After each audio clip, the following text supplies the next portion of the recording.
Welcome to Speak of the Devils, the premier podcast for Sun Devil football.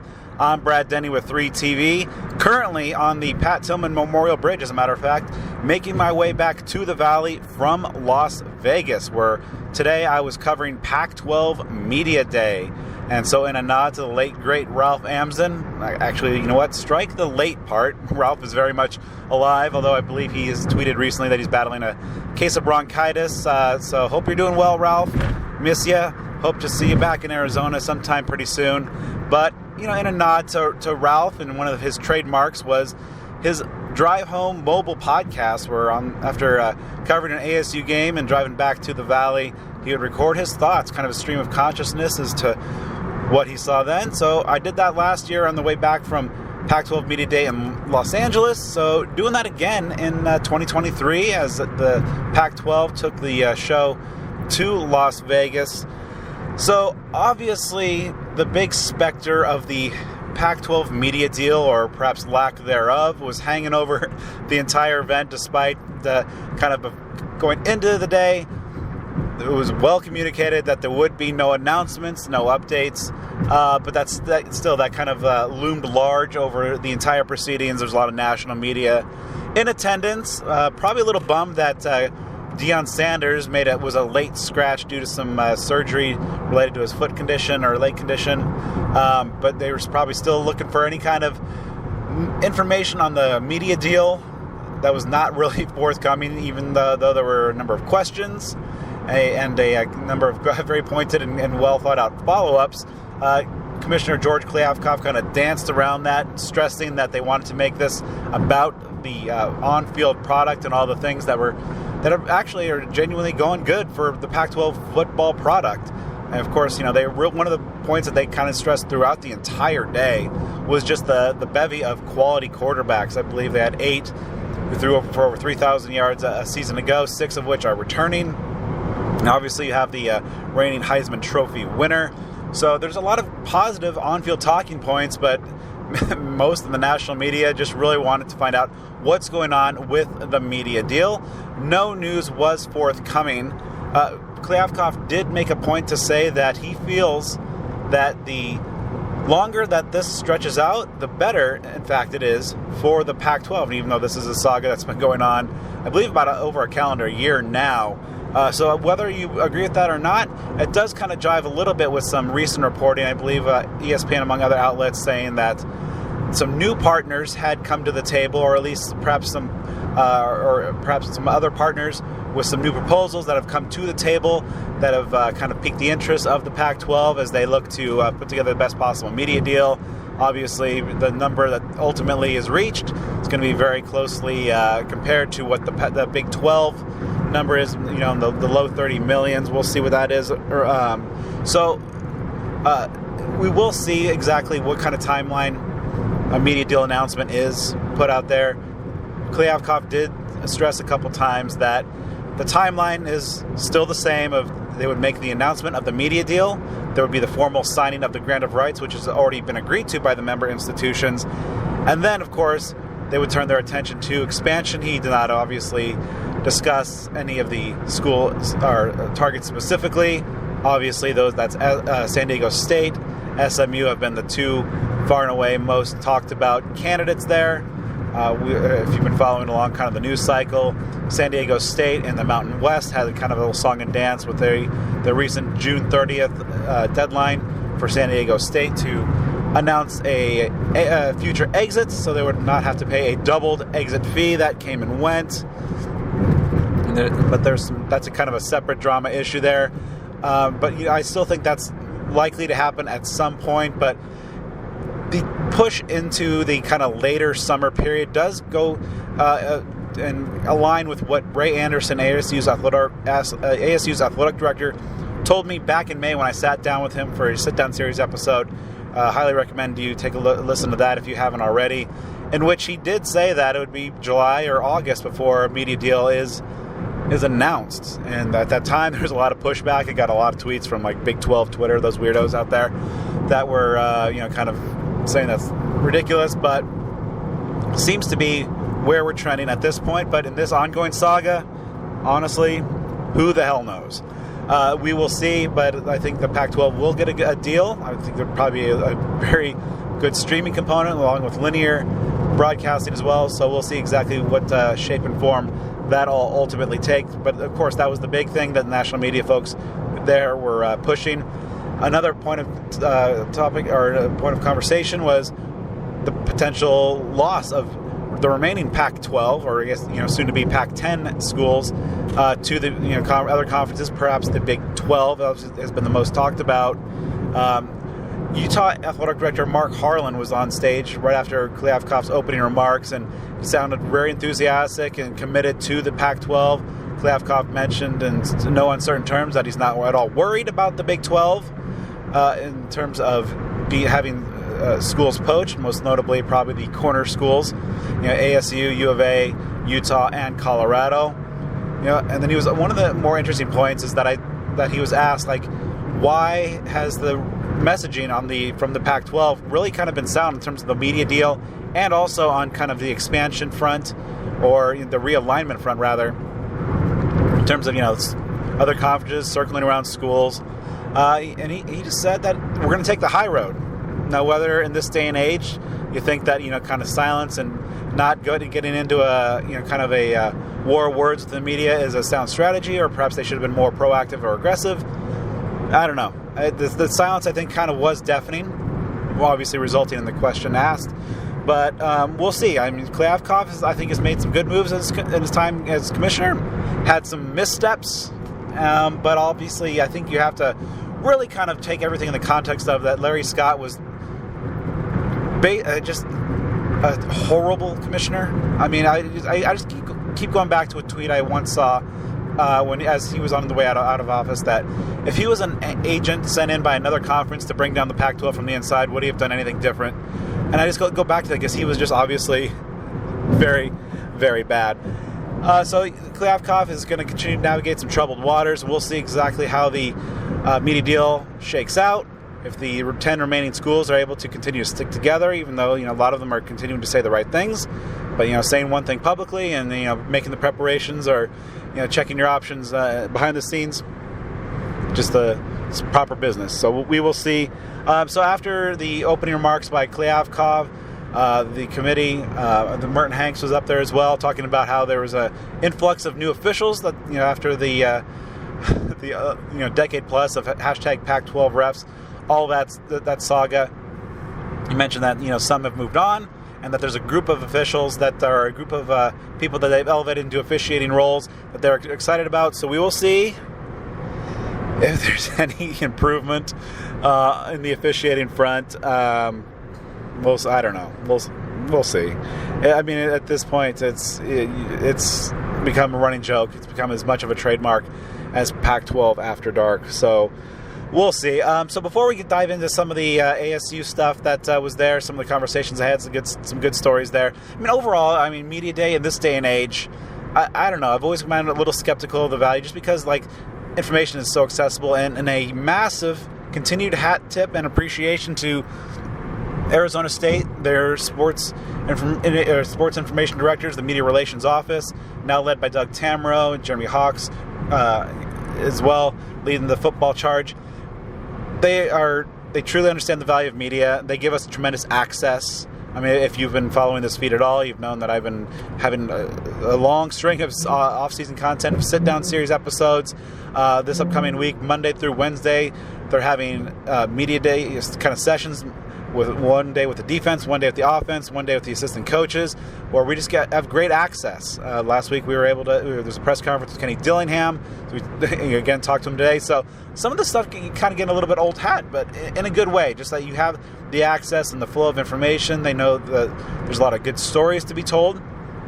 And so just these media day events on a conference-wide level, kind of maybe in a way, good to serve as more PR in a PR capacity, or just kind of getting to know some of the other 11 schools as going. So just kind of running down some quick thoughts about the other schools and their head coach and player representatives and what stuck out there, and I'll just kind of run down in the order of the presentation of the day.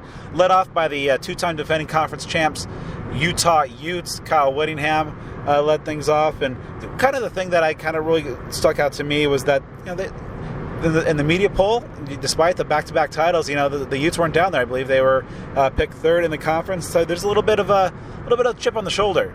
So we will see exactly how that plays out. But of course, they're just one of the most, if not the most consistent brand in the conference, because they just are always going to have two very good lines on both sides of the ball that are going to go out there and kick some ass. You have very aggressive defense, tight ends that are great. Brant Keithy's coming back from an ACL injury. It sounds like he's going to be ready for fall camp. Now, of course, the big question surrounding this program, probably the big takeaway, is quarterback Cam Rising. He tore his ACL in the Rose Bowl. He was there on stage, and Whittingham saying that he was kind of, while Keithy is ready to go for fall camp, that Rising status for the opener is kind of going to come down to the wire. We'll see. I mean, they start off the season with hosting the Florida Gators, so it's not like they're easing into things, like some schools out there. So we'll see what the status of Rising is at that point. USC came up next, and it's their final season in the Pac-12 conference, and the big question there is, has Lincoln Riley done enough on the defensive side of the ball to make the Trojans a legitimate playoff contender? Because obviously they are contender status on the offense. They have the reigning Heisman Trophy winner Caleb Williams, who honestly during the media session seemed pretty bored out of everything. He's cut his hair. I didn't see any of the trademark fingernail polish on there with some of the messaging. But have they done enough? Alex Grinch, the DC, is coming back, and I know a lot of folks out there were kind of calling for his head after the late season collapses. But we'll see if they've done enough. One of the other representative along with Caleb Williams was Mason Cobb, the Oklahoma State linebacker. So it's interesting that a newcomer coming over is already kind of risen to the point where he's becoming one of the player reps at Media Day. So if USC can get just even an average defense along with that explosive offense, they're going to be a force to be reckoned with. And if you remember the episode Joe Healy and I just dropped in terms of our Pac-12 and national media or national college football predictions, I had USC finishing atop the conference and earning a berth in the Pac-12 title game. But again, how far they go, I think, is going to be contingent on what strides are made on the defensive side of the ball. Next up was Stanford. Troy Taylor taking over for David Shaw. I thought he was pretty impressive. Obviously, he's had a great track record over his career. What he did in recent years at Sac State, developing some explosive offenses, is pretty impressive. But I think it might be a rough year one. The cupboard's pretty bare for the Cardinal, although the recruiting has been excellent. They're, I believe, at number 11 or 12 per the Rivals rankings, heading into the weekend. So the future might be bright there, and especially if they can surprise folks a little bit in year one. But I think their better days are ahead, because I think they're going to have some rough times in 2023. Wazoo was up next, and they're rebuilding a lot on the defensive side of the ball. Of course, their last year's coordinator Brian Ward is now in Tempe. I think the big thing there was that you're going to have a 27-year-old offensive coordinator, Ben Arbuckle, coming over from Western Kentucky. Now, if any of you college football sickos out there like me just love your G5 football, you've paid a lot of attention to Western Kentucky in recent years, because that offense is so fun, puts up 1 billion yards through the air. And so now they got Ben Arbuckle, a 27-year-old, coming over leading that offense. And Cam Ward has had a up and down, tantalizing year, I would say, is his first year as the Cougs starting quarterback. So perhaps this new offense will, now that he's had a year at the Power 5 FBS level, perhaps they'll be able to kind of unleash the potential to take that next step. I do think that Wazoo is I think they'll be better than what a lot of people think out there. Kind of round out the morning session was Oregon State, and obviously Jonathan Smith, I'm a huge fan of his and what he's been able to do with the Beavers. Now, I think they're going to come back and they're going to have an explosive run game yet again. They're going to have some questions to answer on the defensive side of the ball, but I think if they can unlock the potential of DJ Uiagalelei coming over from Clemson, that would be a massive boost for them. But you have to absolutely tip your cap to what Jonathan Smith is able to do up there. And now you're going to have Reser Stadium. It was fully at full power after being kind of half under construction renovations for last year. So I think the Beavs are I have them picked 5th in my preseason poll.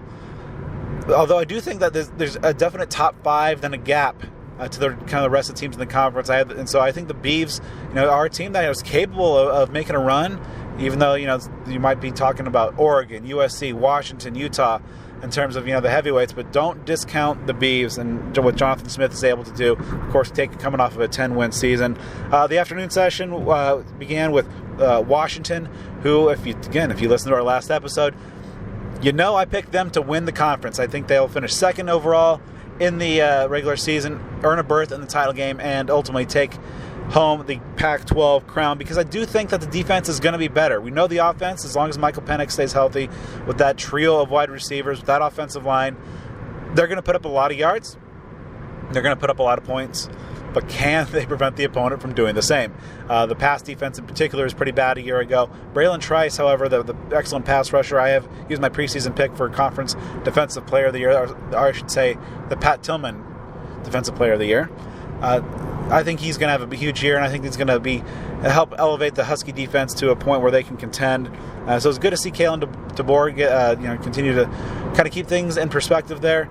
Next up was Oregon, and obviously there's a lot of connection there in terms of Kenny Dillingham, being the offensive coordinator a season ago, engineering the resurrection of the career of Bo Nix, and both Bo and head coach Dan Lanning kind of spoke effusively about their love for Kenny Dillingham and what he means, but they both also said that they're looking forward to beating up on him in November. Of course, November, I believe, 18th is when the Ducks are coming down to Tempe.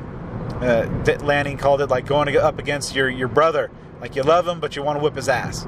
And so it was good to see. And when Bo Nix was talking during the player portion for Oregon, Kenny Dillingham was kind of standing off to the wings, and you could just tell he's getting a little emotional. He's like a proud papa, and it's really great to see that he's able to just kind of build those relationships, maintain them. It's really kind of, I think, speaks volumes about the character of the man and the coach, and just kind of his more than just football approach. Next up was ASU. We'll get to them to close things out, and then I missed the Cal presentation. Because I was conducting some interviews and talking with Jordan Clark and Jalin Conyers. I don't know, Cal, it's going to be rough for them. I think that I have them 11th in the conference. They have a lot of questions to answer. Some new players, but I just don't know that they're going to be they're really going to be factoring in 2023. Colorado was up next, and as mentioned earlier, Coach Deion Sanders, or as everybody associated with the Pac-12 conference calls him, Coach Prime. Deion wasn't there, of course, recovering from surgery. Best wishes in that regard. Their DC was able to come over and kind of fill in a little bit. It was interesting. Shedeur Sanders, Deion's son, the former 4-star quarterback who followed Deion from Jackson State. Travis Hunter, the former 5-star guy, both a two-way player. Sounds like he might be playing a little bit more offensively than defense, at least maybe early on. At least we'll see how things transpire in fall camp. Obviously, a lot of focus is going to be on Colorado in year one of the kind of the prime era in Boulder. So we'll see exactly how well they do. They're getting a lot of hype. Deion's a A+ marketer, hype man, but that was one of the worst teams in the country, not just Power 5, but in the country a year ago. They did overhaul a lot of that roster, but I don't know, the amount you can overhaul in 1 year. We'll see. But certainly no lack of confidence from the Shedeur Sanders. Wearing some wild shoes. I know that kind of caught some eyes. So I tweeted a picture on my Twitter, BDenny29, if you want to take a look at that. Closed the afternoon out, and the day out was UCLA. Chip Kelly spoke kind of at volume of just obviously they're losing Dorian Thompson-Robinson, Zach Charbonnet, so they're kind of rebuilding that offense. And he spoke a little bit about how he's just kind of a guy who has to he has that reputation, obviously, for what he was able to do at Oregon in the kind of late 2000s and early 2010s. But he's a guy, he talked about the need to continue to reload, reinvent, and kind of adapt the scheme to the strengths of the players. There'll be some new components there. One of the funnier moments is they talking about his new running back, Carson Steele, coming over from Ball State in the MAC. And he just said he was really happy that Steele did not bring Crocky J. That's the name of his alligator, although he misidentified it initially, or Carson Steele, that is, thinking that it was a crocodile, hence the name Crocky J. But Chip was happy that Crocky J remains an Indiana resident, not taking up residence in Westwood. All right, so mainly, obviously, you're here to find out what happened with the Sun Devils. Kenny Dillingham, defensive back Jordan Clark, tight end Jalin Conyers were ASU's representatives. Now, if you followed the program since Kenny's taken over, a lot of the same things that he's been saying in terms of just like what brought him here. Some of the national questions were kind of, the higher level. But, I'm going to be sitting down with Kenny for a sit-down series podcast. So hopefully I'll be able to bring some different questions than some of the big picture stuff that has been kind of talked about and over again over the last 7 months. But he did make some comments that were of note, talking about the quarterback battle. He mentioned that it's going to be, Bourguet, Drew Pine. I mentioned Jaden Rashada, but I think it's going to be, obviously, as we talked about on the podcast, a two-horse race between Bourguet and Drew Pine. If you've listened to us at all, I was at all 15 spring practices. I think that Bourguet did end spring with a leg or two up on Pine, but anybody who has been a fan of this program knows these quarterback battles can change, especially over the summer when a lot of stuff happens behind the scenes. We have just got to go back to Taylor Kelly, who was the guy that ended that particular spring in 2012, kind of third among the three contenders, and then did some great things over the summer, ultimately won the job and became one of the most prolific passers in Sun Devil history. And Kenny just talked about just how the quarterback, he's not going to make the decision, that the team is going to make the decision. And that's kind of something you hear from coaches all the time in terms of just like you see who, as a coach, you see who your team rallies around, who your team kind of gravitates towards. Obviously, it's such a crucial component of the quarterback battle is just kind of the leadership capacity and what they're able to bring. Of course, Bourguet is a guy whose intangibles are off the charts, and that's something that Kenny and the players talked about really in terms of just football IQ off the charts. The mental part of the game is really excellent. It just, he doesn't have the biggest frame and the strongest arm, but, is he really, like, how much is that needed in this Kenny Dillingham offense where the ball has got to be out quick? Most plays that are designed to get that ball out in 2.5 seconds, kind of playing that point guard role. Just get that ball out, get it to your playmakers in space, of which ASU is fortunate to have a lot. So is Bourguet going to be that guy who can master this offense, get that ball out, play the smart point guard role? Drew Pine's a guy has a quick release that Kenny Dillingham really complimented. And, of course, Jaden Rashada is the dynamic 4-star dual threat. He might be a year away, but, you never know. Some good things. I've been hearing some good things about him over the summer.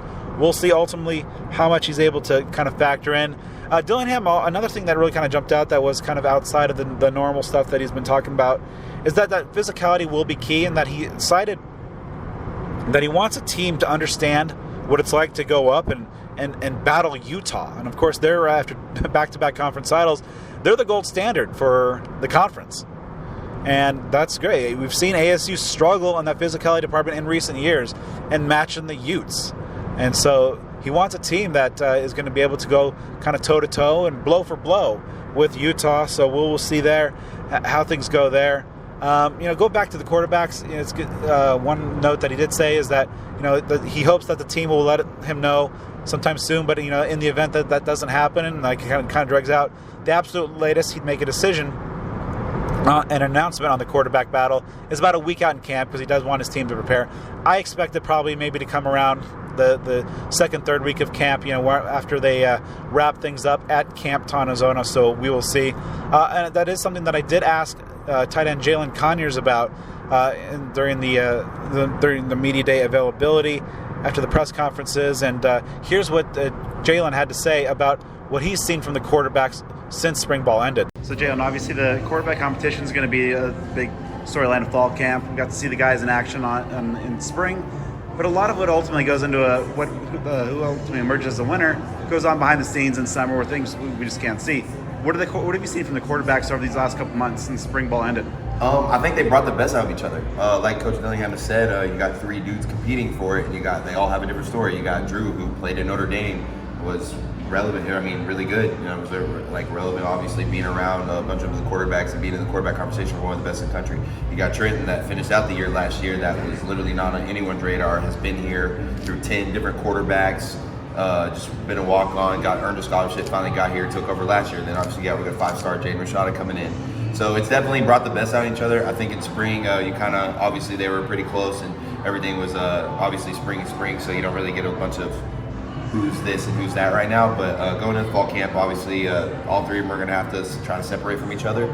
Obviously, whoever's going to be back there is going to give us the best chance to win. Ultimately, at the end of the day, that's who Coach Dilly's going to choose. So shoot, man, this offense is something that a lot of quarterbacks, I don't know if they can handle, so should proud out to all 3 of them for putting in the work, because whoever we put back there, all 3 of them will be prepared to play. How much of a leg up does Trenton have, or did he have, just because being one of the returning guys, knowing some of the key returners? Does that leg up even exist anymore now that the other guys have had a few months to get kind of acclimated in Tempe? Well, yeah, definitely. Obviously, I don't know if you'd say leg up, but obviously being in the program and being here already definitely helped. Bringing in Drew and Jaden, though, like they've came in and worked their tails off to be where he's at, and they all have a good grasp of the offense. They're all ready to go. Obviously, Trent's been here. He's obviously been on the field as a Sun Devil and been on the field throwing the ball, and obviously he has a good connection with everybody.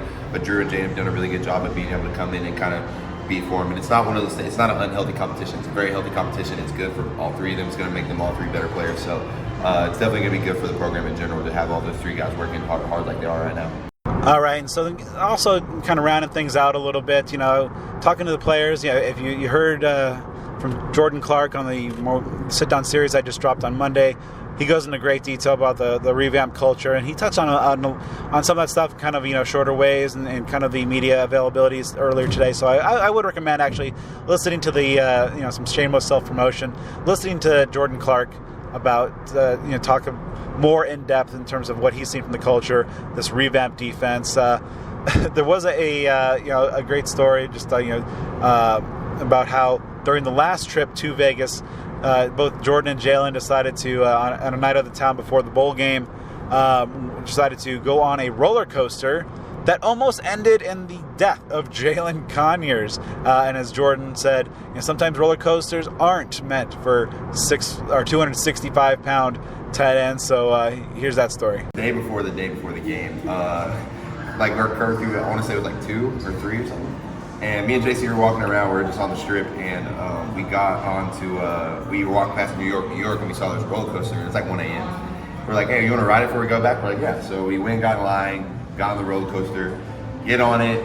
Jay, I don't know, I can't remember what reaction you had, but he had like a crazy reaction to like being on the ride, and we just started laughing. And then mid-ride, my seatbelt came off in the middle of the ride, and he freaked out. You freaked out. Well, I freaked out too. Yeah. Well, like I was saying, like you put your arm against me because like you were afraid I was gonna fall. I was just hanging on. Like I closed my eyes the rest of the ride. We got off. We told the dudes, we're like, bro, my seatbelt came off. They're like, oh, really? And we're like, all right. So we got up, and the whole walk home, we talked about how tragic it would have been if that had happened. And yeah, it's a funny story now, but we were gonna go ride it again last night, but we were both like, yeah, maybe not tonight, maybe not. All right. So all in all, it was I wouldn't say an eventful day at Pac-12 Media Day. Again, there's no announcements in terms of any kind of media deal, so that drama, speculation, rumor mill will continue to churn for the foreseeable future. As we kind of wait and see what the future of the Pac-12 conference holds, and some of the other situations along with the conference. I guess I did skip over University of Arizona. Their media session, I think, was highlighted by kind of addressing the elephant in the room in terms of Jaden DeLaura and his the accusations of rape of when he was still in high school, and the settlement of a case. Something that had not been publicly addressed, and there's a lot of controversy when the news first broke and some of those court documents were released. If you remember, a lot of speculation whether he would be kicked off the team, would he be welcomed back. Jed Fish, and when asked about it on stage, said that they looked into it, that the university did their due diligence, as he said, and that their findings, and especially since he did not plead guilty to a crime, nor was charged. That they were fine with where things were. Take that for what you will. But Jaden did read a prepared statement, and so here's what he had to say in terms of those accusations and the support that the University of Arizona football program has given him. Well, just believe me that there's nothing I would like to do but clear my name if I could, defend myself from what's being written. However, I hope you understand that I'm bound by the law to not discuss this matter at all, and I just do not intend to break the law. What I can say today is that I'm grateful for the University of Arizona for assessing the facts in this matter and allowing me to continue my education as a student athlete. I would also like to thank Thomas Otaki and Philip Miyoshi for correcting the misinformation that's been reported that stated that I pled guilty or was convicted of sexual assault, which is what was written. And it is a privilege to be the quarterback at the University of Arizona. I want to assure the Wildcat community that I'll continue to be responsible and respectful leader on the field, in the classroom and in life. And with that being said, I kind of would like to turn our focus to football now. All right, so now putting a bow on everything again. No news on the big picture issues for the Pac-12 conference. We'll wait and see. As for ASU, fall camp kicks off July 31st. The big scrimmage at Camp Tonazota will be Saturday, August 12th. I believe there'll be 2 practices prior to that on Thursday, Friday. Those 3 sessions at Camp Tonazota, I believe, are going to be the only 3 fall camp practices that will be open to the public. So if you want to make a plan to escape the heat a little bit, go someplace less hot, head up to Camp T outside of Pace, and good to see that tradition is being resurrected under Kenny Dillingham. Thankfully, we in the media will be able to get to cover all the sessions in practice, although, of course, there are limitations in terms of how detailed our reporting can be, but definitely stay locked in with Speak of the Devils. We'll be keeping you up to date. We'll be dropping next week.